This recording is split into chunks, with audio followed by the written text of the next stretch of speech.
Já está gravando. Pronto. Bom, pessoal, boa noite a todos.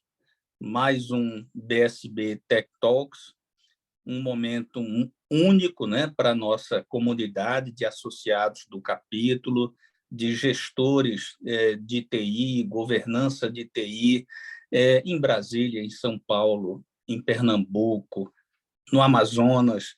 É um momento muito bacana, porque a gente sempre traz um profissional de renome para fazer uma palestra e depois a gente abre o espaço para perguntas, discussões, bate-papo, comentários.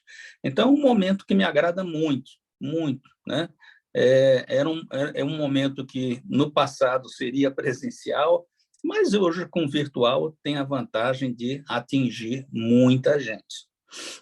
Como a maioria já sabe, nós somos o capítulo Brasília da ISACA, somos um capítulo com grande crescimento, tá? Estamos com um movimento muito bom, né, de atrair novos membros. E, para quem não conhece, a ISACA é uma associação global, uma associação com mais de 170 mil membros, presente em mais de 180 países. Realmente global, né? E são 225 capítulos espalhados pelo mundo. Um desses capítulos é o capítulo Brasília. A ISACA ela tem como missão dela, né, promover e divulgar boas práticas de governança e gestão de TI. Isso envolve auditoria, gestão de TI, isso envolve gestão de risco, quer dizer, um leque muito amplo de atuação. Isso envolve confiança digital. Confiança digital, verdade, bem lembrado. Então, a ISACA ela tem certificações que são muito reconhecidas, muito valorizadas no mercado. Uma certificação para governança de TI, a CIGAIT, uma certificação para risco, que acho que é a mais valorizada do mercado, C-RISC, uma certificação para privacidade, para gestão de privacidade, CIDIPS, e uma certificação muito popular é o SISM, que é a certificação para segurança da informação. Então, além disso, tem outras certificações, tem um material muito rico, tá? Tem um blog, está sempre publicando coisas interessantes, muito atuais, tem várias publicações, então vale a pena se associar ao capítulo Brasília. Você tem muitos benefícios. E lembrando que os associados do capítulo Brasília fazem os nossos cursos de graça. Tem cursos que a gente vai oferecer cujo valor é maior que o valor da associação. Então, se você fizer as contas, fica barato, tá? Marcelo, você quer complementar? Não, eu acho que tem uma característica talvez um pouco diferente, distinta do público que está aqui hoje, porque o capítulo ele é magisterial, de forma principalmente formado por servidores públicos. Eu acho que 60% dos membros do nosso capítulo são servidores públicos. Então, a gente tem também, digamos assim, uma atuação muito forte nessa área do serviço público, né, da administração pública federal, que tem algumas características distintas da iniciativa privada. E isso também é algo bastante interessante. Agrega bastante valor. É um dos poucos capítulos do mundo que atua nesse segmento. Verdade. Bom, então agora, gente, eu vou passar a palavra para o Roberto Arteiro, um profissional muito experiente, com muito conhecimento. E o Roberto trouxe para a gente um tema que, olha, eu mesmo estou muito interessado, né? Como é que a gente dinamiza nossa carreira profissional? Como é que a gente continua evoluindo, inovando, né? Porque essa nossa carreira não tem como falar, vou ficar parado um ano, depois eu volto. Não, é perder o bonde, né? Tem que estar sempre trabalhando, estudando, né? Se informando. E o Roberto hoje vai falar desse dinamismo da Nossa nossa... Senhora, foi mal pra caralho, tava lotado. Todas as balas. Perdão. Opa, esse dinamismo da nossa profissão, tá? Então, eu vou passar a palavra para o Roberto para ele dar continuidade. Por favor, Roberto, bem-vindo. Obrigado, João. Obrigado, Marcelo. Obrigado, Capítulo Brasília. É um prazer estar aqui, né, na função aí de convidado do capítulo. A gente faz parte aí já há quase 13 anos, vamos completar já o 14º ano no capítulo. Acho que se brincar, tirando o João e Marcelo, talvez eu seja um dos mais antigos aí dentro da ISACA Brasília. Verdade. Pertinho aí do Platinum que o João tem, mas ainda sou Gold, então assim, estamos já nessa jornada. Estou chegando. Então, assim, a gente está nessa parada aí já há um bocado de tempo e quero dizer que é uma satisfação poder estar sendo convidado aqui para a gente estar conversando, trocando algumas ideias. A ideia aqui é a gente passar um pouco o que a gente tem feito, orientado, né, e trazido para o público em geral sobre carreiras que eu chamo de carreiras estratégicas. E essas carreiras estratégicas, elas têm uma característica, né? Quais são as características básicas dessa carreira estratégica? Na minha opinião, são aquelas carreiras ligadas à governança e gestão. São aquelas carreiras na qual a ISACA é a líder mundial, né, no processo de certificação, de condução, de organização dessas carreiras. Então, não existiria melhor lugar para falar dessas carreiras estratégicas do que aqui dentro de um evento da ISACA. Então, deixa eu trazer aqui, compartilhar aqui minha tela. Acho que já chegou aí para vocês. Quem puder abrir a câmera, com certeza, vocês vão entender que faz parte do desenvolvimento de uma carreira ganhar visibilidade, né? E a visibilidade, ela envolve a gente estar aparecendo. Então, sejam bem-vindos aí, Marcos, Jorge, Daniel, Celso, Wesley, Duda. Vou falar só de quem está com a câmera aberta, hein? Fábio, Tildes, isso aí. Então, Deildo, sejam bem-vindos aí ao Capítulo Brasília. O João é o presidente do capítulo, então é o cara que, né, comanda aí o Capítulo Brasília. E eu sou suspeito em falar, João, mas o Capítulo Brasília é, de longe, o melhor capítulo do Brasil, da ISACA. A gente tem alguns outros capítulos, mas eu, desde que me associei à ISACA, sou do Capítulo Brasília e vi esse crescimento aí vertiginoso, e você, na sua gestão aí, nesses últimos anos, tem feito uma dinâmica dentro do capítulo bastante interessante. Então, vocês que não são associados à ISACA, super recomendo. Se você vai trabalhar com carreiras estratégicas, carreiras que envolvem governança, risco, compliance, gestão de segurança da informação, auditoria, a ISACA é o caminho, beleza? Foi aqui que eu aprendi tudo que eu sei hoje, tudo que eu aprendo, tudo que eu aplico, eu trago de dentro da ISACA. Muita coisa que a gente, né, faz no dia a dia, a gente trouxe daqui, trouxe das competências, dos treinamentos, do material, do COBIT, de tudo aquilo. E quem não sabe, a ISACA hoje é dona do CMMI também, né? Então, a ISACA hoje tem um poder no mundo aí muito grande, tá? Então, vamos lá, vamos começar a falar um pouquinho sobre carreiras estratégicas, né? E como é que a gente desenvolve essas carreiras, como é que a gente desenvolve uma carreira de forma exponencial, ou seja, de forma acelerada. Será que a gente precisa esperar 10, 15, 20 anos para conseguir ter um nível de notoriedade, de especialização? Será que precisa disso tudo? Vou mostrar para vocês que, com 4 passos simples, a gente consegue hackear esse sistema perverso, né? Que são as carreiras dentro de qualquer profissão, e da área de tecnologia mais ainda, porque, obviamente, as carreiras na área de tecnologia elas demandam um nível de conhecimento muito grande e de muita volatilidade no conhecimento. Então, primeiro eu quero dizer para vocês, eu preciso motivar vocês a prestar atenção no que eu vou falar, e eu quero dizer para vocês que as carreiras estratégicas, elas pagam bem, tá? Pagam 20, 30, 40, tem carreiras aqui, das que a gente vai citar, que vocês vão ver números aí que realmente pagam. E tem muita vaga no mercado. E tem vaga por quê? Porque não tem profissional suficiente preparado para absorver as vagas que o mercado precisa. A gente sabe que a Isaac Brasília é formada majoritariamente de profissionais da área do governo, e aí você pode estar se perguntando, mas eu sou do governo, será que faz sentido isso para mim? Faz.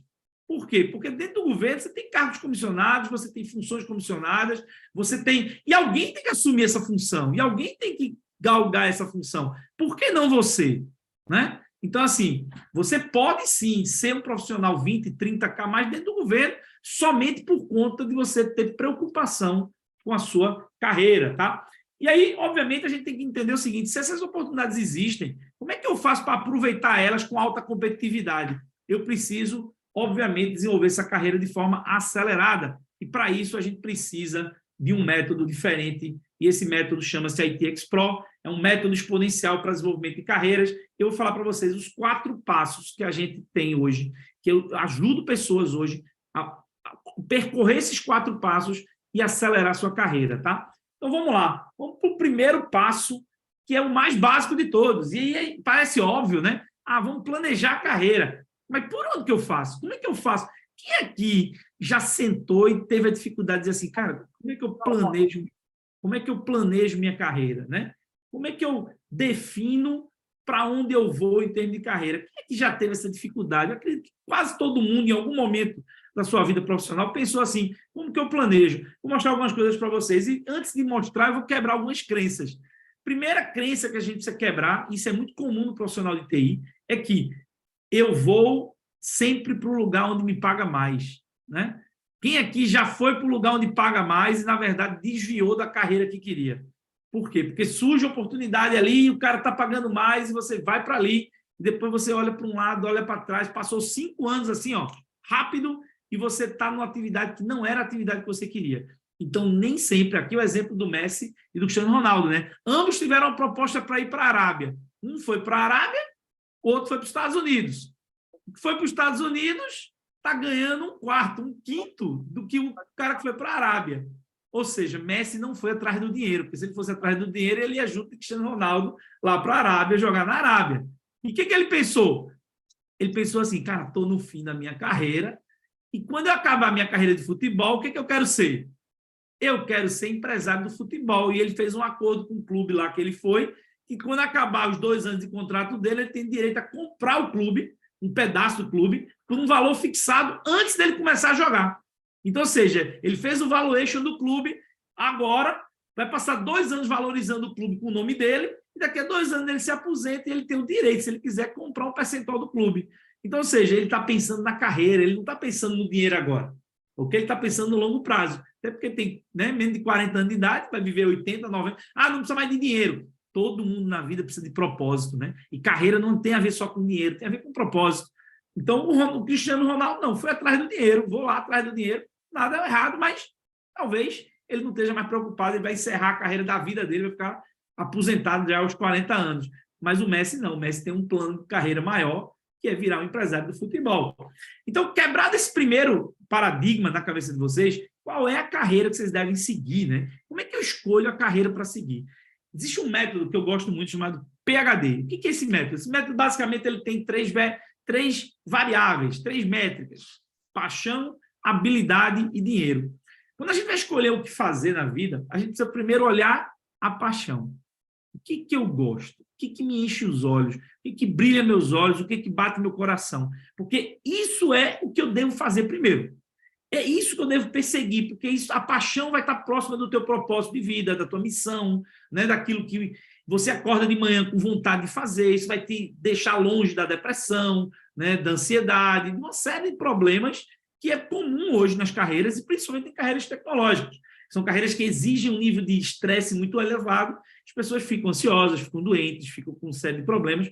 Então, o primeiro passo é paixão. O segundo passo é dinheiro. Da onde que tem dinheiro, né? Porque se eu tiver só paixão e não tiver dinheiro, eu vou morrer de fome. Então, eu tenho que escolher algo que eu gosto, mas algo que dá dinheiro. E terceiro aspecto, eu preciso escolher algo que traga, que eu tenha, ou que eu pelo menos avalie as minhas habilidades. O mundo perfeito é quando eu consigo juntar paixão, dinheiro e habilidade. Ou seja, quando eu domino aquilo que eu gosto e aquilo que eu gosto e que eu domino dá dinheiro. Esse é o mundo perfeito. E é isso que a gente vai buscar, mostrar para vocês como é que a gente faz isso, né? Vamos lá. Primeiro, vamos falar de dinheiro. João falou agora no início, na introdução, para quem estava aqui no início, que as carreiras da ISACA, né, as certificações da ISACA, são muito bem pagas. E eu fui atrás, João. Será que é verdade isso? Esse relatório é um dos relatórios mais famosos nessa área de carreiras de TI no mundo, né? Essa é a versão 2022 e ele mostra quais são as top 5 certificações mais bem pagas nos Estados Unidos. Se vocês olharem, as 5 primeiras, 2 são da ISACA. E se eu abrisse aqui o leque do relatório inteiro, esse relatório tem mais de 100 páginas, das 10 primeiras, 3 são da ISACA. Então, assim, a CERISC é a número 1, a CISM é a número 3. Então, a gente está falando para o lugar certo, né? Então, a gente está indo no lugar certo. Então, estamos no lugar certo, que é dentro da ISACA aqui, de um evento da ISACA. Então, tem dinheiro, tá? Se vocês verem aqui a média, a gente está falando de profissionais que ganham acima de 160, de 150 a 200 mil dólares nos Estados Unidos por ano com essa certificação. Isso não é diferente na Europa, isso não é diferente na Ásia, isso não é diferente na Latinoamérica. Muda um pouco. Na Latinoamérica, a gente tem algumas certificações mais operacionais que estão pagando por uma questão de desenvolvimento, mas é aquela história, o que está acontecendo nos Estados Unidos hoje é o que vai acontecer no Brasil daqui a alguns anos, né? A gente sempre está alguns anos atrás, então são carreiras extremamente importantes. Muito bem, como é que eu avalio? Então, uma vez que agora eu entendi que eu tenho dinheiro nessas carreiras ligadas à ISACA, será que minhas habilidades são adequadas para desenvolver essas carreiras? Será que eu tenho habilidade suficiente? Porque eu estou imaginando o seguinte, você está aqui na ISACA porque você tem paixão por alguma dessas disciplinas de governança, risco, compliance, né? Segurança, né? Gestão de segurança, auditoria. Então, se você tem paixão, tem dinheiro, o que a gente precisa fazer agora? Se concentrar em verificar como é que estão nossas habilidades. E para fazer isso, a gente precisa avaliar 2 aspectos em termos de habilidade. Habilidades comportamentais e habilidades técnicas. E eu trago para vocês 2 coisas que a gente usa, então, habilidades técnicas e comportamentais, o tal dos famosos soft skills e hard skills. No hard skills, eu trago para vocês um modelo europeu chamado E-Competence Framework, que, inclusive, é alinhado ao COBIT, né? Quando você olha dentro do COBIT, lá você vê que ele tem 2 modelos de competência, né? Um deles é o E-Competence Framework, e esse é o conjunto de papéis que o E-Competence Framework traz para as carreiras relacionadas à tecnologia. Então, ele diz, olha, tem esse mapa aí, carreiras na área de melhoria de processo, de negócio, na área técnica, na área de design, desenvolvimento, etc., em várias verticais aí diferentes. E eu pintei aí, né? Quais são aquelas carreiras que eu considero mais estratégicas? São aquelas vermelhinhas, pintadinhas vermelhinhas. Todas as carreiras pintadinhas vermelhinhas pagam mais de 20 mil por mês, se você estiver no lugar certo, na empresa certa. Aquelas que estão ali pintadinhas de amarelinho são carreiras que estão intermediárias, né? São aquelas carreiras que você usa como trampolim para chegar numa carreira maior. Tá? Depois vocês podem, com calma, se quiser dar um print aí na tela, aproveita para dar o print agora. Depois vocês podem pesquisar no Google E-Competence Framework. E o que o Competence Framework traz? Ele traz uma coisa legal. Para cada um desses papéis, cada esse cargo, dessas carreiras, ele traz quais são as competências que eu preciso ter para desempenhar. Então, por exemplo, para ser CIO, o que eu preciso ter para ser CIO? Segundo o E-Competence Framework, eu preciso entender de alinhamento estratégico, eu preciso entender de desenvolvimento de plano de negócios, eu preciso entender de gerenciamento de portfólio e projetos, eu preciso entender de gestão de relacionamento e preciso entender de governança. Não sou eu que estou dizendo, modelo europeu. Se você quer emigrar, inclusive, para a Europa e ter uma carreira internacional, saiba que a ISACA, as certificações e as carreiras da ISACA são mais bem, né, cotadas. Então, é um excelente caminho para você ir para qualquer lugar do mundo com essas carreiras da ISACA. E aí, você olhando para o E-Competence, você diz assim, caramba, quer dizer que para CIO eu preciso disso? Preciso. E se fosse para um gerente de segurança? Preciso dessas outras coisas aqui. Algumas competências são iguais, algumas competências são diferentes. Se eu fosse agora para um arquiteto corporativo, algumas competências são iguais, algumas são diferentes, ele vai mudando, tá? Então, aqui, para o líder de transformação digital, eu quero me transformar num líder de transformação digital, quais são as competências que eu tenho que ter? O E-Competence Framework, ele traz para a gente cada uma das competências e que nível de proficiência, esse nível E1 a E5, é o nível de proficiência que eu tenho que ter naquela competência para aquela função ou para aquela carreira, ok?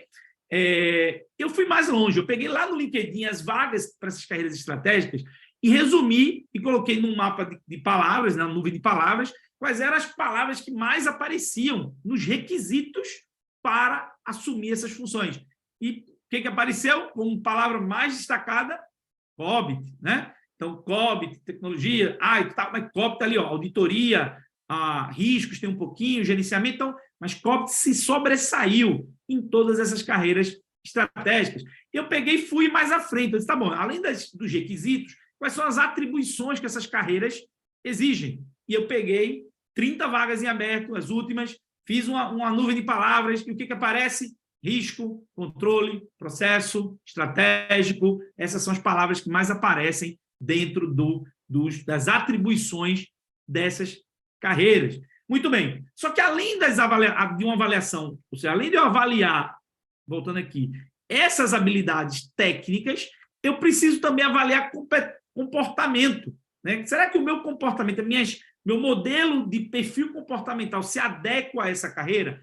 E aí, por exemplo, eu uso essa ferramenta aqui chamada PDA Assessment, uma ferramenta muito massa. Esse aqui é um exemplo, né, de uma pessoa avaliada por essa ferramenta. Essa ferramenta ela avalia 5 eixos de avaliação comportamental: o eixo do risco, da extroversão, da paciência, da norma e do autocontrole, e ele traça o perfil comportamental dessa pessoa. Se essa pessoa é mais voltada à regra, mais voltada à gestão de pessoas, é mais pessoa proativa, é mais dominante, é mais calmo, ou seja, cada eixo vai puxando para um lado e tem eixos que são contraditórios, né? Aqui esses eixos abertos em competências comportamentais mais estratificadas. Então, quando a gente olha, se eu quero ter um pensamento mais analítico, de certa forma eu vou estar em uma competência de uma extremidade acaba puxando um eixo, que é o eixo da norma aqui, e o eixo da norma ele é inversamente proporcional ao eixo da extroversão. Quem gosta muito de norma e procedimento normalmente é introvertido. É tipicamente um profissional de TI, né? Esse mapa é tipicamente um profissional de TI. Ou seja, aquele cara que gosta muito de norma, de procedimento, tem baixa extroversão, baixa comunicação, e ele sofre com algumas características de extroversão. Se ele é um cara mais criativo, ele tem inquietude, então ele tem menos paciência, então a paciência dele está mais baixa, e de alguma forma, se ele tem menos paciência, mais criativo, ele pode assumir mais risco. Mas normalmente o profissional de TI ele é averso a risco, ele é um pouco inquieto, ele tem alta predileção para procedimento, para norma, e ele tem baixo nível de extroversão. Essa é a característica mais comum, mais dominante dentro dos profissionais de tecnologia. Mas cada um de nós tem o seu perfil, cada um de nós tem o seu padrão comportamental. E aí, a primeira coisa que eu trago para vocês aqui, né? Eu trouxe um prêmio para vocês, um bônus aí. Quem quiser printar isso aí, esse QR Code leva para uma página na qual vocês podem fazer gratuitamente, tá? Uma avaliação do PDA e uma avaliação do E-Competence Framework, tá? Lá tem as instruções de como fazer, então você vai conseguir avaliar tanto o seu modelo comportamental quanto o seu modelo técnico. No modelo comportamental, você não vai receber esse gráfico detalhado de graça, você recebe um resumo do seu perfil comportamental, tá bom? Se depois você quiser, você pode pagar e ter isso aqui mais detalhado, mas você já recebe gratuitamente um perfil comportamental seu, que é um descritivo do seu comportamento. O nível de precisão é muito alto, respondam com calma. E no ponto de vista das avaliações do E-Competence Framework, só voltando aqui, vocês vão ter acesso a uma ferramenta chamada Dexim, que a gente é parceiro dessa ferramenta, que avalia todas essas competências e cruza por todos esses papéis. É super bacana, chama-se Astrid. Você entra lá nesse link, clica lá, depois você vai receber as instruções, o e-mail e tal, não sei o quê, para você rodar essa avaliação e descobrir quais são os pontos fortes que eu tenho, quais são os papéis que dão maior match, maior fit com aquilo que eu faço, etc, etc, etc. Ok? Muito bem. Uma vez que eu fiz a minha avaliação, eu agora tenho que fazer a seguinte pergunta: que trilha eu vou percorrer? Qual que é a minha melhor trilha? Qual que é a trilha mais adequada para o meu perfil? Né? Qual que é a trilha mais adequada para o meu... Né? Como é que eu monto o meu roadmap? Para sair da onde eu estou para onde eu quero chegar. Tá bom? Eu preciso de funções intermediárias nesse processo. Vou mostrar para vocês algumas coisas que a gente já fez, tá? A gente hoje tem alguns materiais que a gente já produziu e a gente ajuda pessoas a fazer isso. Isso aqui é um material onde a gente cruza todos aqueles padrões do E-Competence Framework, né, que estão nas linhas, a gente cruza por todo, ou seja, a avaliação das competências, né, pelos papéis. Isso aqui é tipicamente do E-Competence Framework, ele já dá esse modelo de mapeamento e a gente consegue cruzar isso e mostrar para a pessoa qual é a função que ela é mais aderente para ela. Depois, obviamente, a gente também cruza o modelo comportamental do PDA pelas mesmas atribuições. E aí a gente consegue, com esses dois cruzamentos, consegue identificar qual é a carreira melhor. E aí, uma vez que a gente identifica a carreira melhor, o que eu sugiro hoje? É que você monte, por exemplo, um OKR. Isso aqui é um modelo, a gente vai chegar no OKR, mas isso aqui é um modelo de planejamento de carreira que a gente faz muito.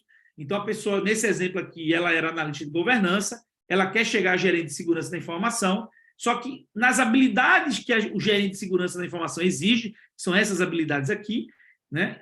Ela avaliou e ela viu que não dava para chegar direto. Então, ela disse, o que eu faço, então, para dar um passo intermediário? Então, ela disse, meu passo intermediário vai ser dentro da área de governança, focar dentro da área de risco e dentro da área de continuidade. Porque se eu focar em risco e continuidade, eu estou me preparando para, por exemplo, uma certificação SISM, que seria de gestão de segurança da informação. E se você olhar, como você faz isso, né? Você tem várias formas de fazer isso. Uma das formas é olhar lá dentro da ISACA, por exemplo, o que o SISM exige em domínios de conhecimento. E vocês vão ver que, por exemplo, no SISM, nesse exemplo, ele exige que você entenda da gestão de incidentes, que envolve aí gestão de continuidade, envolve fortemente a parte de gestão de risco, né? Então, as habilidades, essas competências que estão aqui, são as competências do destino. Essas 3 são aquelas que a pessoa que escolheu esse caminho sabe que, indo para esse caminho, ela está sensibilizando 6 competências que é exigida para um gestor de segurança da informação. Então, veja que agora eu montei uma trilha. Eu parti de onde eu estou, eu entendi onde eu quero chegar, e agora eu decido qual é o meu próximo passo, de forma a tentar sensibilizar, tentar desenvolver o maior número de habilidades que estejam alinhadas às competências que eu vou precisar para o cargo de destino. E aqui embaixo, ele, obviamente, também vai analisar essa função, o que exige de risco, de extroversão, né, de paciência, de norma, de controle, e vai tentar identificar no perfil dele o que ele vai precisar desenvolver para fazer isso aí, tá bom? Muito bem. Uma vez que agora eu tracei a trilha, eu preciso agora planejar e monitorar, porque se eu não planejar e monitorar a minha carreira, eu não vou sair do canto. Eu só olhei lá para frente, mas eu tenho que montar agora a minha estratégia. E para isso, pessoal, eu super recomendo que você defina OKRs de carreira, né, como esse exemplo aqui, tá? Nessa mesma pessoa, então ela definiu, meu OKR de carreira, um OKR anual para o desenvolvimento de um ano, é me tornar especialista de governança com ênfase em risco e continuidade. Tá bom, beleza. Quais são os resultados que você acha que tem que ter para se tornar um especialista nessa área? E ela estabeleceu 3 resultados. Para quem entende de OKR, a gente está falando de modelos ágeis, né, de governança e de gestão. Então, o OKR é um modelo ágil, onde você tem objetivo, resultados chaves e ações. Então, nesses objetivos aqui, ela disse, para atingir isso aqui, eu preciso ter domínio de pelo menos 80% das práticas relacionadas a risco e continuidade. Então, o COP tem lá um conjunto de práticas relacionadas a essa disciplina. Como é que eu consigo dominar essas práticas? Tá? Outro resultado que ela estabeleceu para ela, tá? Como que eu vou participar aqui de pelo menos 5 casos práticos relacionados de implementação a risco e continuidade, porque isso vai me dar experiência na área. Inclusive, para que ela vá chegar lá na certificação SISM, ela precisa ter experiência, ela precisa ter casos de implementação comprovados de algum período trabalhando naquele tipo de trabalho.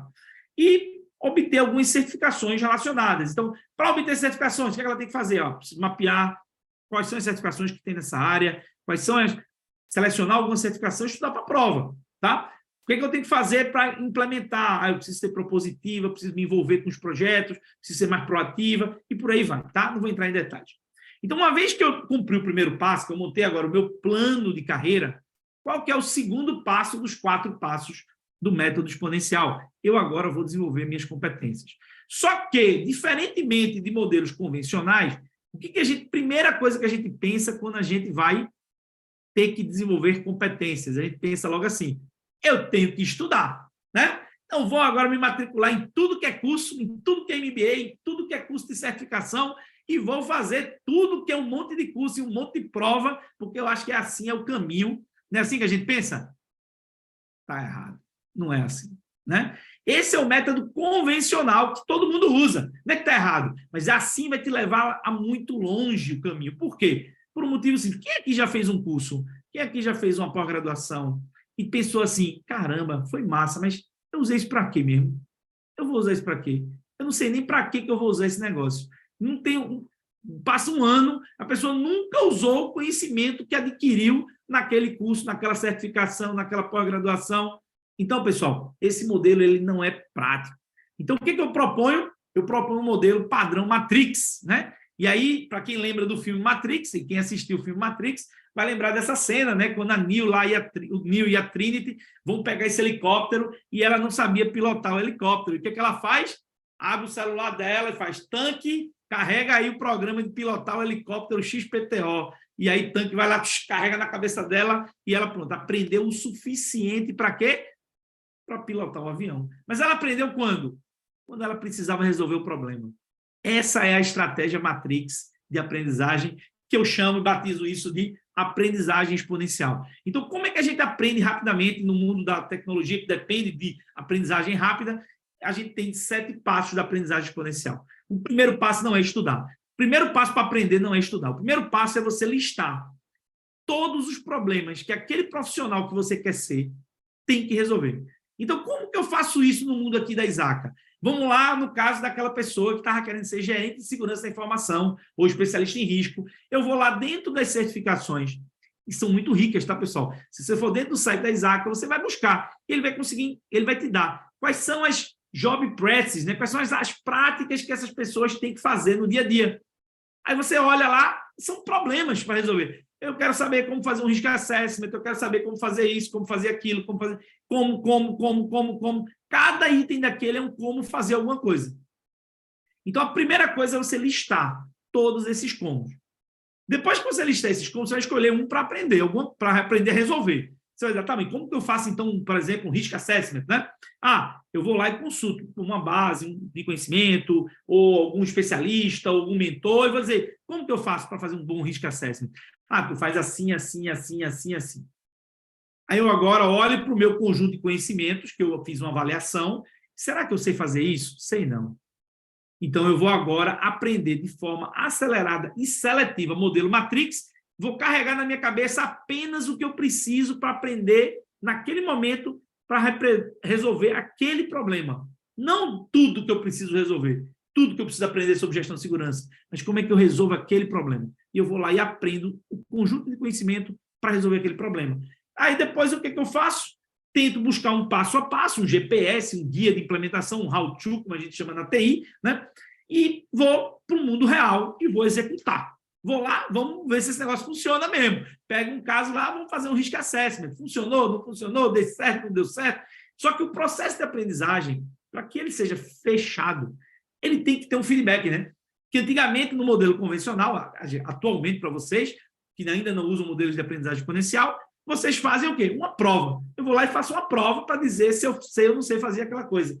E, na verdade, no mundo da aprendizagem exponencial, em vez da prova, você vai fazer o quê? Você vai consultar uma pessoa que sabe fazer aquilo, vai mostrar o que você fez e vai perguntar assim, e aí, isso aqui que eu fiz, tá certo? Tá legal? Tá massa? Não, tá bom, tá ruim? Quais são as lições aprendidas?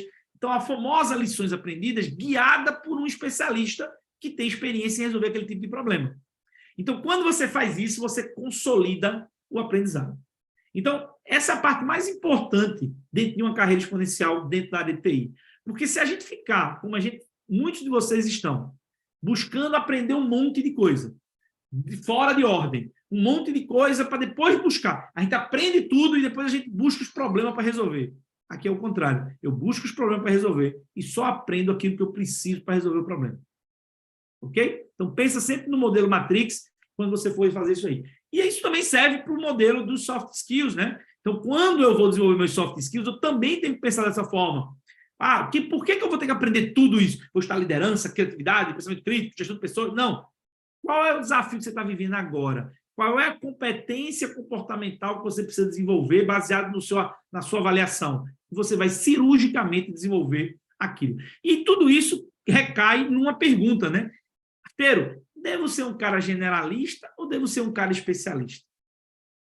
Qual desses dois caminhos vocês acreditam que é o melhor caminho? Coloca aí no chat, vocês estão ouvindo. Vocês acham que deve ser generalista ou especialista? O que vocês acham? Para uma carreira exponencial, vocês acham que vocês têm que ser generalista ou vocês têm que ser especialista?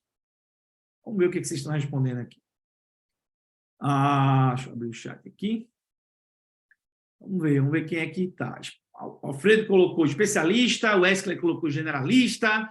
Quem mais? Tiger colocou generalista. o Marcos colocou generalista, Cristiano colocou generalista. E aí? Generalista ou especialista? Deildo colocou generalista, valeu. Pessoal, na verdade, o que acontece? Vamos pegar o caso lá da Trinity, que ia pilotar o avião, o helicóptero, né? Se ela não soubesse que aquilo era um helicóptero, modelo XPTO, como que ela ia poder pedir para o tanque carregar na cabeça dela o programa especialista em pilotar aquele tipo de helicóptero? Então, na prática, a gente tem que ter, inicialmente, uma base generalista, mas a gente, para ganhar velocidade, ganhar carreira exponencial, a gente tem que ser especialista em alguma coisa. Se a gente ficar só no generalista, a gente não faz nada, a gente vai ser aquele cara que é pato. A gente nem voa, nem nada, nem corre. A gente faz um pouquinho de tudo e não faz nada bem. Então, a gente tem que ser generalista para entender o contexto. Tem que ser generalista para conectar as habilidades. Porém, na hora de desenvolver e resolver problema, a gente tem que ser especialista. Então, é uma carreira em T, ou uma carreira em centopeia, se você for especialista em mais de um segmento, mas, basicamente, uma carreira em T é a carreira hoje considerada as carreiras mais bem-sucedidas, né? Aquela que você tem uma base. E dentro do nosso mundo aqui, qual é a base de conhecimento generalista mais importante que a Isaac é dona dela? Para um profissional na área de carreira estratégica ligado à tecnologia. É o COBIT. Então, se você precisa aprender alguma coisa muito bem, essa alguma coisa é o COBIT. Porque ela vai te dar uma visão generalista de todas as disciplinas. Se você conhece o COBIT profundamente, você tem a visão, a base do T lá, né, generalista, suficiente para... não, mas agora eu vou ser gestor de segurança da informação. Então, eu tenho a base do COBIT e eu vou me especializar lá no CISM, em todas as disciplinas, risco, segurança, etc. Okay? Então, continuidade, então eu vou me especializar naquela vertical que eu preciso. Mas eu preciso ter uma base, porque se eu não tiver essa base, eu não consigo nem correlacionar o que eu estou fazendo com o que outras pessoas estão fazendo. Então, a grande sacada é você ter uma base generalista e uma ou mais especialidades. Eu recomendo que você foque em uma especialidade até você ganhar muita credibilidade, muita notoriedade, muita autoridade, para depois você passar para outra. O que acontece muito com TI é que tem as perninhas curtas, né? O cara é especialista num pedacinho, depois especialista num pedacinho, outro pedacinho, e nunca ele vira especialista em nada de verdade. Então, ele fica uma centopeia cheia de perna, em vez de ser um T. Então, mais para T do que para centopeia, para que você seja um cara bem remunerado na sua área, tá bom? Terceiro passo. Então, depois que eu desenvolver minhas competências usando um método exponencial, o que eu preciso fazer? Eu preciso agora construir experiências. Sabe aquela história do que o cara chega assim, mas eu quero que você tenha tantos anos de experiência, né? E aí eu trago mais um paradigma para quebrar para vocês aqui, mais uma crença limitante. Pessoal, um mito. Cargos que pagam muito exigem muitos anos de experiência? O que vocês acham? Para pensar nesses dois médicos que estão na tela. Imagina que tu tivesse uma cirurgia para fazer no teu olho mês que vem. E aí, sei lá, um glaucoma, alguma coisa muito séria que você tem que fazer uma cirurgia para resolver. E esses dois médicos se aparecem como uma solução para o teu problema. Somente olhando os dois, qual dos dois você ia confiar o cara operar teu olho ao ponto de que, se ele fizer besteira, tu vai perder teu olho, perder tua visão? Muitos vão dizer, eu vou no da direita, porque provavelmente ele tem mais anos de experiência, né? Ele é o cara tem muito mais anos de experiência do que o garotinho que está ali do lado esquerdo, né? E aí, quem ia da direita para confiar o seu olho? A maioria, né? A maioria da gente ia apertar o botão da direita, sim ou não? Sejam sinceros. Mas a pergunta não pode ser respondida somente olhando essa figura.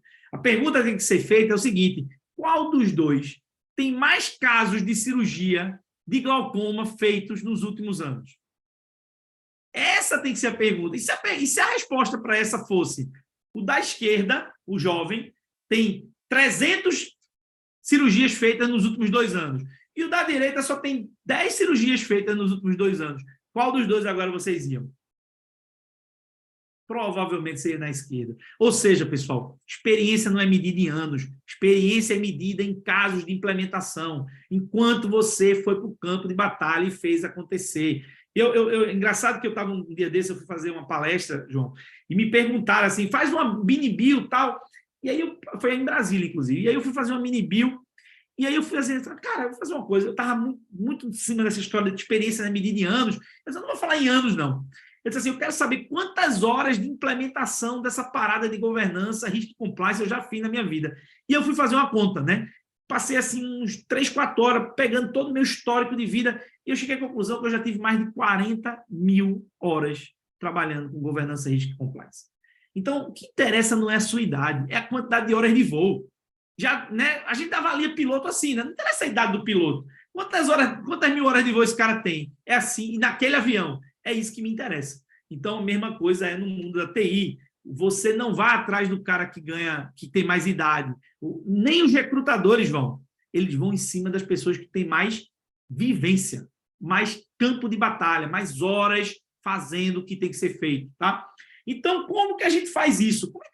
Então, uma vez que a gente, nesse momento, é presente, né? O nosso passado, será que ele é todo jogado fora? Imagina que eu vou mudar minha carreira. Não, eu não sou um cara de gerente de segurança e agora eu quero ser um gestor de segurança. Será que eu devo mudar, pivotar completamente minha carreira e eu vou perder todas as minhas experiências passadas? Não perde, tá? As suas experiências passadas, elas podem ser recontadas. Sabe por que elas podem ser recontadas? Porque você provavelmente viveu ao longo das suas experiências passadas coisas que você faz parte dessa nova profissão. Então, o que você faz? Você reconta essas histórias. Isso aqui é um caso de um mentorado meu, que a gente fez isso. Ele trabalhava 15 anos, 12 anos dentro de um banco, numa atividade de atendimento a cliente, como se fosse um pré-venda de tecnologia. Então, ele ia lá no cliente, fazia o trabalho dele lá de levantamento do que o cliente precisava, de meios de pagamento, ia no banco, pegava todas as soluções tecnológicas e implantava no cliente, ou propunha, né, um projeto de implantação, de composição daquelas soluções. Na prática, era isso que ele fazia. Quando eu olhei para o Ronaldo, eu disse, Ronaldo, mas, cara, para pensar. O que tu está fazendo ao longo desses últimos 12 anos? Não é um trabalho de arquiteto? Esse não é exatamente o papel do arquiteto? É olhar o problema, entender as soluções e mapear a solução e problema e dar a melhor solução para o teu cliente? Então, vamos fazer o seguinte, vamos reconstruir tuas histórias. E a gente reconstruiu as histórias dele. Quando a gente reconstruiu as histórias desse cara, pasmem, em semanas, ele começou a ser requisitado fortemente para a nova função dele, que não era antes arquiteto, né? Então, a gente foi lá, repaginou. Por quê? Porque agora a gente recontou histórias. Então, você também pode fazer isso e deve fazer isso quando você seta a tua carreira nova. Então, eu quero ser um cara de governança. Ah, mas eu nunca trabalhei com governança. Olha para tudo que você fez. Você já trabalhou com indicadores? Já trabalhou com monitoramento? Já trabalhou com processo? Já trabalhou... Então, pega a base de conhecimento da certificação SIGAIT, por exemplo, de governança, e vê, eu já trabalhei disso aqui. Tudo que eu já fiz daquilo ali é válido para você colocar e qualificar o seu currículo do passado. Só que, além do passado, o que você precisa fazer? Você precisa alinhar o presente. Você precisa garantir que o que você está fazendo a partir de hoje te leva para o caminho que você quer. Porque se ele não te levar para o caminho que você quer, o que significa? Você está construindo novas histórias erradas. E aí você tem que pensar, como que eu construo no meu ambiente atual casos de implementação das coisas que eu quero ser? Você tem que fazer mais do que você é pago. Você tem que buscar fazer mais do que você é pago. Você tem que entregar mais, fazer over-delivery, entregar... O chefe pediu uma coisa, mas eu não trabalho com gestão de risco, Arteiro, e eu quero trabalhar com a área de risco. Será que você é o quê? Você é um gerente de projeto? Será que você não pode fazer uma gestão de risco no teu projeto? Ah, eu sou sei lá, um cara de infraestrutura. Será que você não pode fazer uma avaliação de risco na infraestrutura? O chefe não vai lhe pedir isso, mas se você fizer entregar para ele, será que ele não vai gostar? Provavelmente sim. Então, dá para você construir histórias novas no lugar onde você está. E se o lugar que você está não permite isso, o que é que você tem que fazer? Mudar de lugar. Tá bom? Por um motivo muito simples. Tá? Essa é uma outra lógica que a gente entende, né? E a gente precisa desconstruir na cabeça da gente. Quanto mais tempo de empresa, e o servidor público, ele pena muito nisso aqui, né? Quanto mais tempo de mesma empresa é melhor para o meu currículo? Muita gente acha que sim, né? O microfone aberto aqui. Deixa eu fechar. Beleza. Muita gente acha que quanto mais tempo dentro da mesma empresa, melhor para o currículo. Pessoal, na verdade, se eu tenho o mesmo mapa da mesma cidade, eu só sei andar naquela cidade. Agora, se eu moro 1 ano numa cidade, 2 anos em outra cidade, 3 anos em outra cidade, 4 anos em outra cidade, eu sei andar em quantas cidades? Então, parem e pensem, como é que vocês estão lidando com a carreira de vocês no serviço público ou no privado? Vocês estão há 20 anos no mesmo lugar, há 15 anos. E quando eu digo 15 anos no mesmo lugar, não é necessariamente mudar de empresa, mas mudar de job, mudar de papel. Quantas vezes a gente fica lá acomodado no lugar onde a gente está? Cara, vai atrás, muda de lugar, muda de empresa, vai para outro canto. Porque são as múltiplas experiências que vão te dar habilidades. Você não vai afiar o teu machado somente na mesma pedra. Você tem que, né, afiar ela em vários formatos diferentes para você cortar vários tipos de madeira diferente. Se você só sabe fazer de um jeito, você tem que aprender de outro.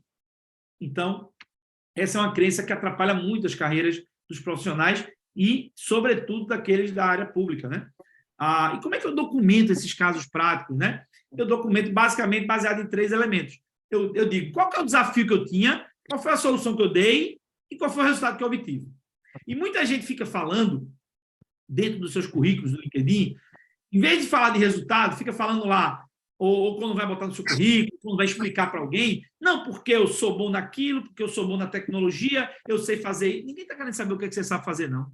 A gente quer saber quais foram os problemas que você resolveu. A gente é pago pela quantidade de problemas que a gente sabe resolver. E quanto mais complexo a gente sabe resolver, mais bem pago a gente é. E, para finalizar, 4º passo desse método. Qual que é o 4º passo desse método? Construção de autoridade.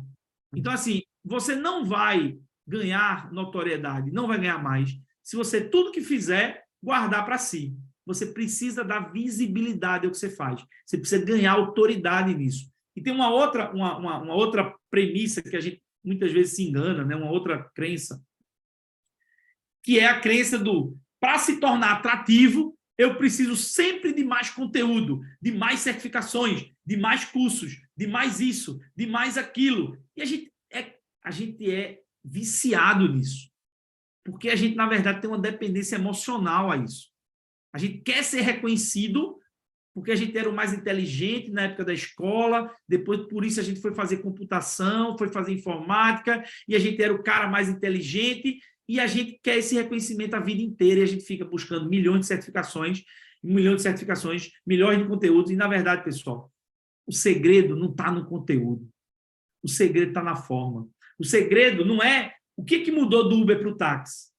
Não foi ambos fazem transporte de passageiros, de pessoas, não é verdade? A diferença está na forma, não está no conteúdo. Então, muitas vezes, o que você já sabe pode ser reformatado com outro tipo de embalagem, com outro tipo de... Você não precisa ter um novo conteúdo, você só precisa... E aí, como é que eu produzo? Por isso que eu botei entre aspas esses novos conteúdos. Ou seja, eu vou contar histórias do que eu já fiz usando novas lentes. E para isso, pessoal, usem ChatGPT, pelo amor de Deus. Quem não aprendeu ainda a usar o ChatGPT para contar história, você pode pedir, peça para ele contar uma história. Eu quero que você conte uma história. Se você der toda a narrativa do que você fez, ele estrutura a história para você. Entendeu? A sua história ele conta melhor do que você. Só é você dar os parâmetros certos para ele, ele vai e ele consegue estruturar uma história, ele consegue estruturar atores, personagens, ele consegue fazer tudo dentro da história. Então, construam as histórias de vocês, construam os conteúdos de vocês, usando a inteligência artificial para acelerar, potencializar o que vocês já fizeram. Então, se você chegar para o ChatGPT e disser assim, eu quero falar de computação quântica, nesse exemplo aí. Eu quero falar para leigo, saiba, para quem você quer falar, você tem que saber qual é o público, né? Que você quer falar, que você quer ganhar autoridade. Eu falo no nível do público que eu quero ganhar autoridade. Se eu quero ganhar autoridade em especialistas, eu tenho que falar como especialista. Se eu quero ganhar em leigos, eu falo como leigo, tá? Então, usem a IA para contar as coisas que vocês já sabem. Vocês já sabem muita coisa. Vocês só têm que formatar o que vocês já sabem e não ficar estudando. E como é que eu ganho visibilidade? Você ganha visibilidade nas redes sociais e nos eventos. Por exemplo, nesse evento aqui, quem é que está ganhando visibilidade? Marcos, João e Taiken. E um pouquinho o Celso, que está escondido ali dentro do mar dele de São Francisco. Por quê? Porque se você vai para um evento online e você não liga a sua câmera, você está perdendo uma grande oportunidade de fazer o quê? Ganhar visibilidade. Se você está num evento nacional como esse aqui, além de estar com a câmera aberta, o que você deveria estar fazendo?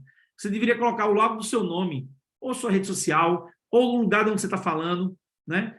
A cidade, o estado. Para quê? Para que as pessoas gerem conexões. Por exemplo, a gente tem mais de uma pessoa aqui que está falando de Brasília, a gente tem mais de uma pessoa que está falando de Manaus, a gente tem mais de uma pessoa que está falando de Recife, de mais lugares, talvez de São Paulo.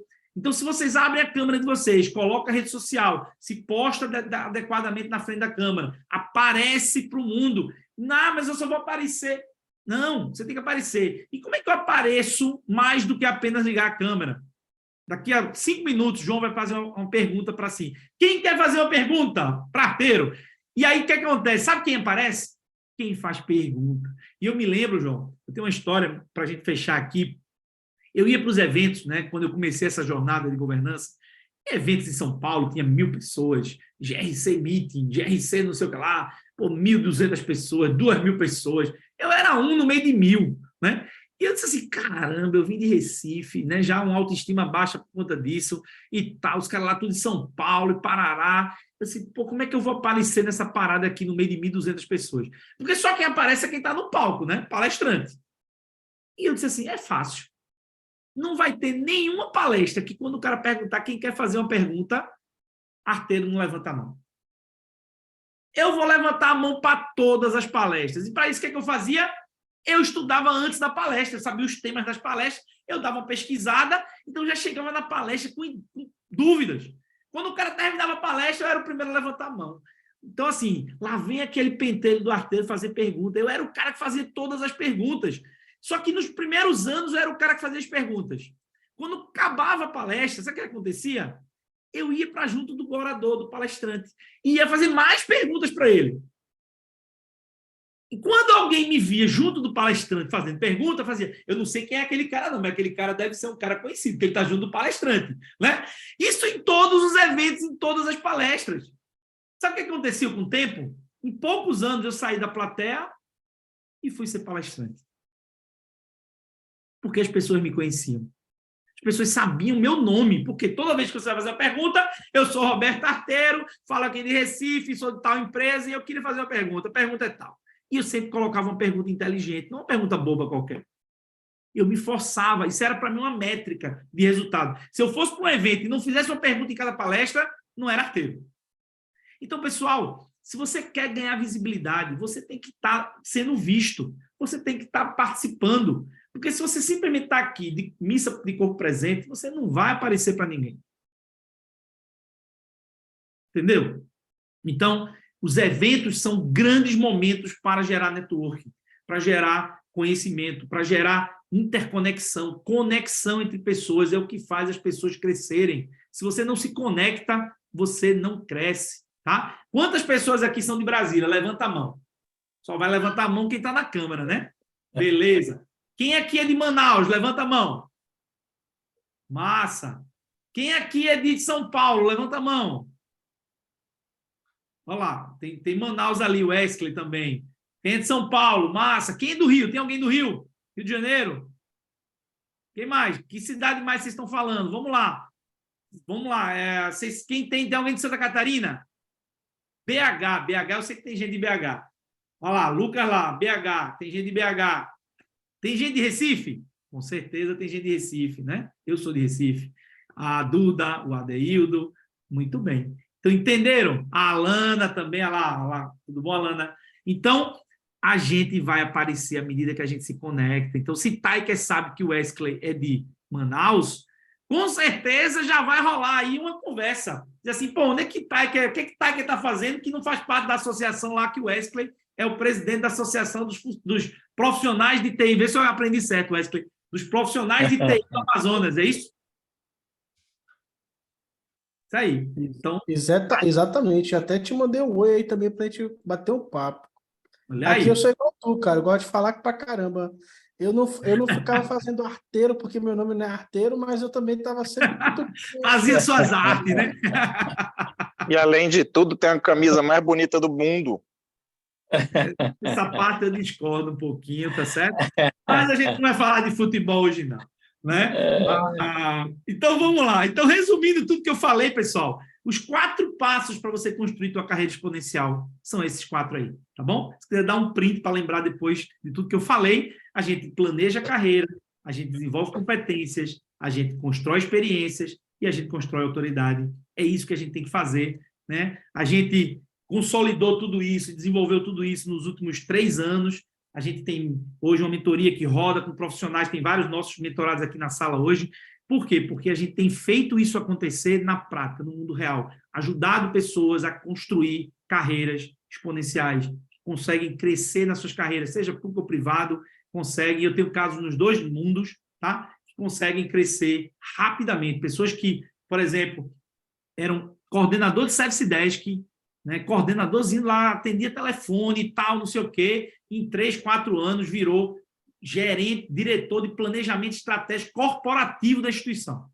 Ou seja, nem mais na TI era, já virou governança corporativa. Tem vários casos nesse sentido. Então, se vocês querem depois me seguir aí, minha rede social é essa daí, segue lá meu Instagram, tem muito conteúdo no YouTube, youtube.com/Roberto Arteiro, tem muito conteúdo na área de governança, risco e compliance gratuito lá. Eu já dei para o pessoal da Isaca, a gente tem um curso de copy gratuito, a gente tem muita coisa gratuita, a gente realmente produz muito conteúdo aí para a comunidade. Então, se vocês quiserem, sigam a gente nas redes sociais. João, muito obrigado, desculpa aí ter estourado um pouquinho o tempo, mas a ideia era passar para vocês como é que vocês constroem de forma acelerada. Espero que eu tenha sensibilizado alguns de vocês aí. Rapaz, olha, agradecer muito, Roberto. A mim você sensibilizou. Você tem que ver minha mesa, viu? Tá cheia de post-its. Tá cheia de post-its. Você me deu várias ideias, anotações. Eu estou sempre aprendendo. Olha, e gostei muito. Para mim foi muito valioso, muito valioso. Te agradeço de todo o coração pelos ensinamentos que você passou. Bom, então a famosa frase, gente, vamos aproveitar o Roberto, um grande conhecimento nessa parte tão importante, né, da nossa vida, que é a carreira profissional, onde a gente passa a maior parte do tempo, né? Como é que a gente pode dinamizar essa nossa carreira?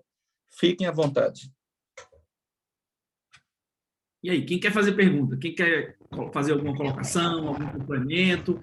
Fala, Daniel. Então, vamos seguir a ordem aqui dos que levantaram a mão digital. Fala, Daniel. Seja bem-vindo. Boa noite, pessoal. Tudo bem? Roberto, dessas 40 mil horas que você tem de voo, né? Já, antes de mais nada, eu gostaria de agradecer ao senhor João, né? Que eu cheguei até você, Arteiro, por conta dele, né? Comecei a seguir ele no LinkedIn e cheguei até você. Massa. Com essas 40 mil horas que você tem, né? Sendo eu um profissional muito técnico, como você já sabe, eu estou querendo passar para a gestão de risco de segurança. O que você me indica? Qual é o norte que você me daria, né? Além do SISME e do COBIT, qual é o norte que você me daria para eu poder seguir na minha carreira e melhorar tecnicamente, né? Evoluir além da Matrix, né? Que você deu como exemplo, o norte que eu deveria tomar para poder dar um up na minha carreira. Fala agora para fazer sua visibilidade. Fala assim, eu sou Daniel e da onde você está falando, né? Para todo mundo saber de onde você está falando, né? Tá, eu sou Daniel, tá? Sou ex-analista de suporte, né? Não sou mais. Eu estou falando hoje de São Paulo, mas eu sou do Rio de Janeiro. Tá bom. Daniel, obrigado pela pergunta. Então, vamos lá. O que acontece? Se você decidiu deixar esse ranço operacional de ser analista de suporte e passar a se posicionar como um profissional na área de risco e gestão de segurança, qual que é o melhor roteiro para você, tá? Como eu mostrei para vocês. Se você pegar, por exemplo, as 2 grandes certificações internacionais que a Isaca tem nessa área, CRISC e SISME. Se você pegar o job practices desses 2 caras, ou seja, quais são as práticas de trabalho dessas 2 carreiras, você vê que, primeiro, elas têm uma coincidência grande, né? Tem vários pontos que, se você se prepara para um, você está se preparando para outro e vice-versa, tá? Então, você vai ter Então, eu primeiro começaria por aquilo que é comum aos 2. Porque, provavelmente, o que é comum aos 2 tem maior relevância, né? E eu começaria o quê? A aprender como fazer aquelas coisas. Aquilo que eu mostrei na educação exponencial. Ou seja, Eu olho para aquelas práticas de trabalho, job practices que tem dentro da Isaaca, e dele tem lá, você tem que aprender a fazer isso, você tem que aprender a fazer, esse profissional faz isso. Porque quando ele está dizendo o profissional faz isso, é porque você tem que aprender a resolver aquele tipo de problema. Então, eu vou pegar cada problema desse, e a pergunta que eu tenho que fazer agora é: como que eu faço tal coisa? Por exemplo, como que eu faço uma avaliação de risco de segurança numa infraestrutura de TI? Essa é uma pergunta específica. E aí, se você tem agora uma pergunta específica, é fácil de você buscar conhecimento para resolver. Ah, como que eu faço uma avaliação de risco? Então, eu tenho que entender o quê? Risco é o quê? A probabilidade de alguma coisa acontecer que gere incerteza no objetivo. Se o objetivo, nesse caso, é manter a segurança, qualquer coisa que acabe com a disponibilidade, a confidencialidade e a integridade daquele ativo é um risco de segurança. Então, torna-se mais fácil de eu começar a desenvolver a capacidade, a minha habilidade de pensar o que pode tirar a disponibilidade da minha infraestrutura. Você é um cara de infraestrutura, comece em ser especialista em gestão e risk assessment, por exemplo, de infraestrutura. Depois você expande, depois você vai dizer, agora como que eu vou fazer, né, avaliação de risco de segurança de outras coisas. Então, e aí, a tua experiência vai, aquela história do conteúdo, né, que vai mudar a forma. Porque se eu te perguntar, o que pode dar errado, Daniel, para um servidor de rede ficar fora do ar? Você vai me listar aqui umas 50 coisas que podem acontecer para isso acontecer, concorda? E aí eu vou te dizer mais. Existem boas práticas hoje de controles. Então, você vai no NIST, você vai na ISO 27000 e vai ter lá quais são os controles que eu deveria ter. Então, em vez de eu ficar pensando só nos eventos de risco, eu penso, quais são os controles que eu deveria estar implementando? Então, se eu avalio os controles, é outra forma de verificar o quanto eu estou vulnerável, né? Porque se o meu controle não existe ou não está eficaz, eu estou mais vulnerável, eu estou mais sofrendo mais ameaças do que eu deveria. Se, por outro lado, eu analiso minhas vulnerabilidades, junto com minhas ameaças, eu tenho um modelo de risco. Então, dessa forma, você constrói a sua capacidade de aprender, porque agora você não está mais aprendendo por acaso, você está aprendendo para resolver um problema real, que é como aprender a fazer, nesse exemplo que eu dei, como eu fazer avaliação de risco de infraestrutura de segurança, risco de segurança de uma infraestrutura tecnológica, de uma infraestrutura de on-premise. Mas você poderia pensar, e como que eu faço agora, Arteiro, para avaliar risco de segurança de uma infraestrutura na nuvem? É outro problema. E tem outras variáveis envolvidas e vão ter outras situações que você vai ter que aprender. Então, se você começar a listar todos os problemas e começar a aprender a resolver esses problemas, você vai se tornar esse cara que você quer, rapidamente. Entendeu? Espero que tenha respondido aí a tua pergunta. Vamos lá, Cristiano, manda ver aí. A tua câmera só vale pergunta com câmera aberta. Valeu, vamos lá. Boa noite a todos. Aqui acho que não dá para pegar ali uma lua que está fazendo aqui em Goiânia, Cristiano Vieira, TRE de Goiás. Satisfação aí estar com os colegas. Eu atuo com auditoria interna ISO, né, 9001, 37001, 37301. E eu coincidentemente, 14 e 15, agora estarei aí em Brasília, no TSE, atuando num treinamento, um PDG, Programa de Desenvolvimento Gerencial, para chefes, né, pessoal operacional. E, assim, eu achei fantástico esse framework que você apresentou, Roberto. Parabéns aí pelas pesquisas, né? A gente sabe o quanto é difícil, né, tirar tempo para poder fazer essas pesquisas. Porque aqui, agora que você já montou o framework, mostrou para a gente, dá aquele impacto, né? Mas vai saber quantas horas, né, de mergulho, né, que você deu para poder estruturar, né, esse framework. Na realidade, o que eu queria era pedir, se possível, porque para ti é mais fácil até a gente encontrar, se pudesse colocar lá no chat, lá no Zap, né, do grupo da Isaaca, o link ou o próprio documento, né, base desse framework de competências, principalmente, só para a gente dar uma sapeada e ver a lógica, como foi estruturado.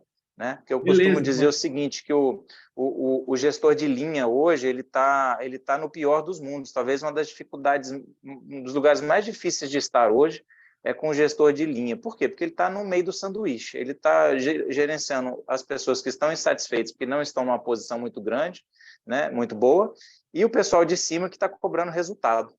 Né? Então, ele tem que administrar ali demandas emocionais e demandas por resultado ao mesmo tempo. Né? Então, isso, assim, eu queria dar uma olhadinha nesse framework. Obrigado aí pela sua competência, pelo seu tempo. Beleza. Você faz auditoria de TI também? Estou querendo começar esse caminho aí, já estou de olho nos treinamentos do Isaac Capítulo Brasília, né? Porque o que acontece, o que eu tenho observado? As auditorias ISO, elas são auditorias baseadas nas melhores práticas, né? E quando eu olhei a 27.001, a 27.000, a 27.002, eu falei, cara, isso aqui dá conversa ali, conversa até conexão com a 45.000, que é saúde ocupacional, eu encontrei, olha só. Com a ISO 9001 é de cabo a rabo. Eu já participei como auditor interno da ISO 9001, sou auditor líder na ISO 20.000, já sou também auditor interno na ISO 27.001, e assim, na ISO 9000, invariavelmente, qualquer projeto de avaliação da ISO 9001, ela bate em TI, em controles relacionados ao gerenciamento de identidade, ao gerenciamento de garantia de que o software vai fazer o que está colocado, então tem muito a ver com liberação, com implantação. Então tem vários controles dentro da área de tecnologia que impactam na ISO 9000. E aí, assim, se tu quer ser um cara de auditoria de TI, o que é que tu tem que fazer? Tu tem que estudar primeiro o COBIT, que é aquela base generalista. Depois, tu tem que entrar lá no CISA, que é a certificação para auditor, e olhar todos os job practices ligados. Cara, a Isaac, eu estava falando com um colega essa semana que quer ser auditor na área de TI, e eu estava dizendo para ele o seguinte, a Isaac, vocês têm que entender que a Isaac nasceu para ser um framework de auditoria de TI. Né? Ou seja, tinha o COSO, que era o modelo de arquitetura para auditoria corporativa, para Enterprise Risk Management, e a turma desenvolveu o COBIT como sendo um complemento do COSO para a galera de auditoria, das grandes auditorias do mundo, das empresas de auditoria, saber auditar TI. O COBIT começou assim, tanto que o nome, o acrônimo, que não existe mais essa tradução, mas o acrônimo original do nome COBIT vem de controles para auditoria de TI. Então, assim, o COBIT ele é um modelo para auditoria na sua essência. E lá, por mais que ele tenha crescido, tudo que você pensar, imaginar, né?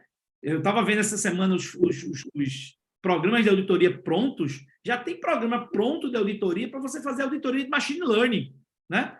Ou seja, a Isaac ela está up to date, ela está altamente atualizada nos modelos de auditoria dela relacionados à tecnologia. Então, você vai fazer auditoria lá da IA, você tem, de nuvem, do que você quiser, você tem programas prontos, com todo o checklist, do que você tem que perguntar, o que você tem que checar, que controles você tem que checar, com mínimos detalhes, entendeu? Linkado tudo isso pelo COBIT. Bacana. Aí, só compartilhando com os colegas, ontem eu tive uma aula, um acompanhamento, né, com os professores doutores lá da USP, que eu estou fazendo um MBA em Auditoria e Inovação lá da USP. E o professor Luciano falou, olha, eu não sei onde vocês vão levar o TCC, mas levem para a área de inteligência artificial. Mas o pessoal falou, mas aqui é auditoria. Ele falou, não sei como vocês vão fazer, mas levem para machine learning, para inteligência artificial. E aí, ontem eu conversando de dia com um assessor de planejamento de TI aqui do TRE, o Paulo Taira, ele falando, olha, aqui hoje a gente pensa em inteligência artificial, inteligência das coisas, né? A internet das coisas e nuvem, né? Cloud computing, né? Então, isso que você falou aí de auditoria, já mais focado nesses conteúdos, é algo assim que também está muito atual. Muito obrigado. Tá bom, beleza. Alana, vamos lá. Próxima aí, manda ver aí. Abre o microfone. Seja bem-vinda. Obrigada, Arteiro. Boa noite. Sou a Alana, de Recife, presto serviço para a Secretaria de Educação. Agradeço, Arteiro, foi muito oportuno e muito rico aqui. E eu queria aproveitar para fazer duas perguntas.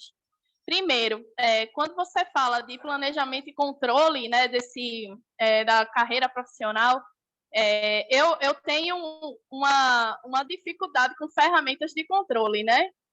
Eu uso um To-Do aqui, um aplicativo da própria Microsoft, em que eu coloco lá tudo que eu preciso fazer em relação a esse planejamento, mas eu sinto que às vezes eu me perco um pouco. Aí eu queria saber sobre ferramentas para poder acompanhar. E o segundo pedido, na verdade é mais um pedido do que uma dúvida, se você teria conteúdos para indicar para quem está projetando uma carreira em transformação digital. Eu estou aí com essa perspectiva de talvez iniciar já um doutorado daqui a um ano, né, tentar daqui a um ano nessa área, nessa linha de pesquisa, mas eu queria me antecipar porque eu vou ser requisitada a isso do ponto de vista profissional. Muito obrigada, Arteiro, e é isso. Vamos lá, primeira pergunta, né? Vamos lá, a segunda eu me lembro, né? A gente sempre começa pela segunda porque é o que está mais próxima, né? A primeira foi a questão de controle, né? A melhor controle do mundo, sabe qual é? Sabe qual é o melhor controle? Sabe qual é a melhor ferramenta do mundo de controle?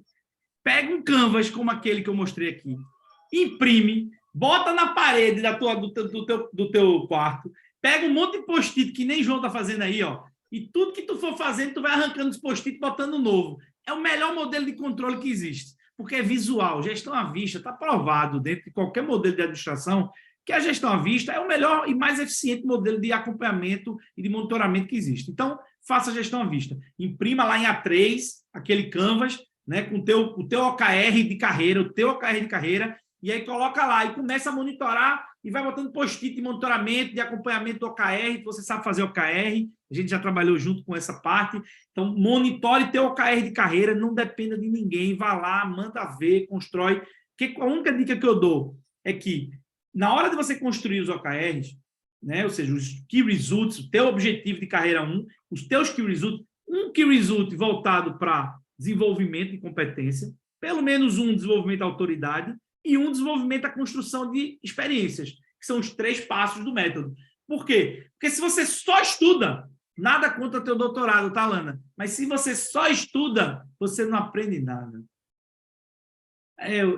Veja, eu tenho mestrado, podia ter feito doutorado, e eu sou muito crítico à academia tradicional hoje em dia, por um motivo muito simples. Eles não nos ensinam a resolver problemas, tá? Eles nos ensinam a pensar. Tem um objetivo com isso? Tem, é massa. Para quem quer desenvolver o conhecimento, é show. Para quem quer ficar lá na academia desenvolvendo conhecimento. Mas para quem está no mercado, que está fazendo doutorado, a aplicabilidade é quase nula, é quase zero.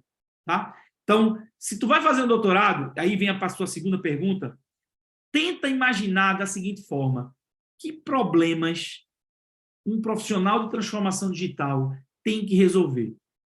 Escolhe um problema grande, e tem muitos. Problema de cultura, problema de adoção tecnológica, problema de muitas coisas, tá? Tem muitos problemas. Então, começa investigando, mas pega um problema que seja grande o suficiente, pesado o suficiente para um doutorado, tá? E se especialize em como resolver esse problema. O doutorado ainda é melhor do que o mestrado, porque o doutorado, pelo menos, foca num problema mais específico. O mestrado, a turma viaja muito na maionese, né? Mas, assim, cuidado, tá? Cuidado, porque a academia adora desconectar a gente do mundo real.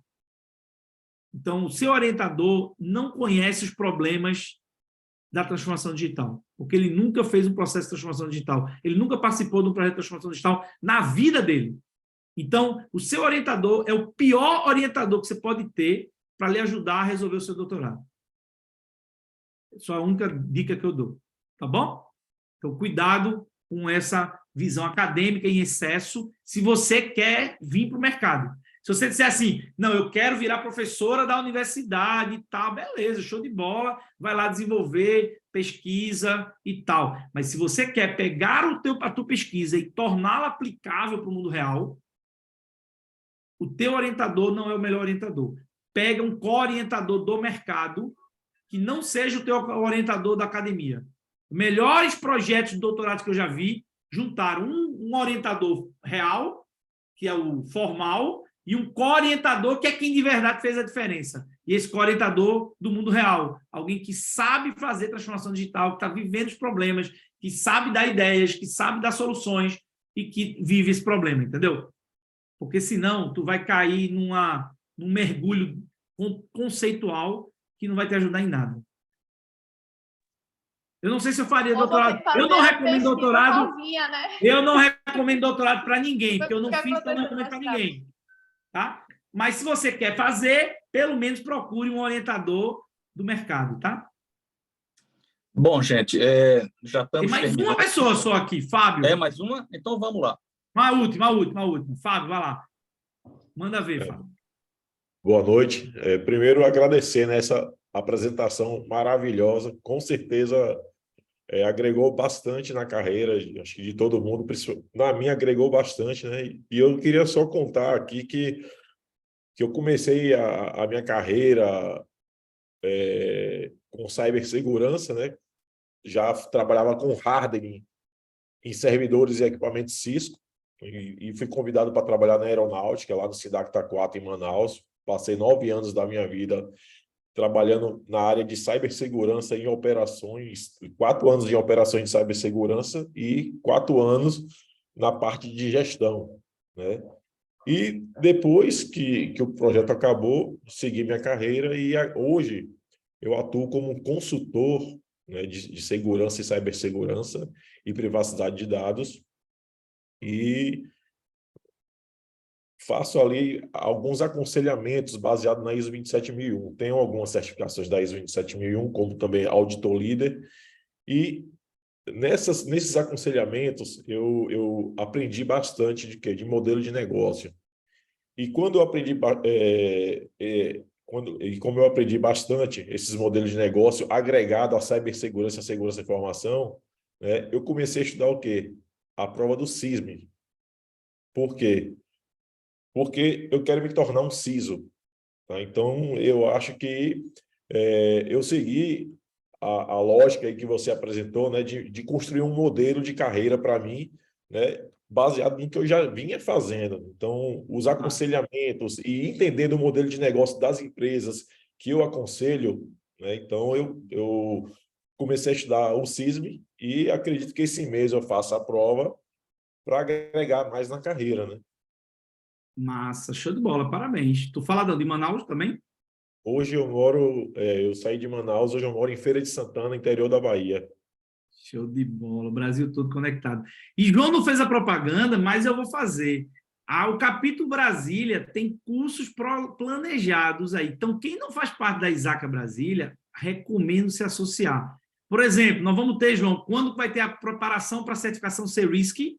Em mês e... Setembro. Sabe quanto custa uma certificação, uma preparatória para uma certificação dessa no mercado? Alguns milhares de reais. Exatamente.